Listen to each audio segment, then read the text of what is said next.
अस्सलाम वालेकुम नाजरीन, मैं हूं सलवा स्नैन और आप देख रहे हैं सूर्या न्यूज HD। आइए नजर डालते हैं आज की अहम खबरों पर। रिपोर्ट फिदा हुसैन बलोच ठुल MNA मीर इजाज हुसैन जफरानी के फोकल पर्सन नौजवान सियासतदान मीर राफे हुसैन जफरानी ने कहा कि पीपल्स पार्टी किसी भी सूरत में 28वीं तरमीम की हिमायत करेगी क्योंकि वो सूबों के मफादात में नहीं है। प्रेस क्लब ठुल में प्रेस कॉन्फ्रेंस करते हुए उन्होंने कहा कि सिंध की तारीख हजारों साल पुरानी जिसको 3 हिस्सों में तकसीम करना सिंध की वहदानियत पर वार समझा जाएगा।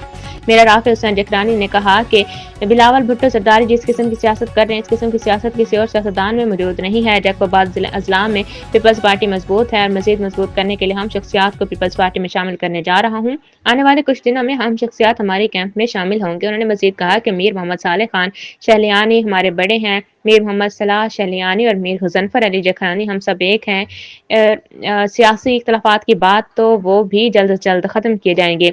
इस मौके पर प्रेस क्लब के सदर सरमद कंडरानी की जानिब से MNA के फोकल पर्सन मीर राफे हुसैन जखरानी को पगड़ी, लुंगी और दीगर तोहफे पेश किए गए। इस मौके पर सरदार सदाम हुसैन, मीर सलीम खोसा और दीगर मौजूद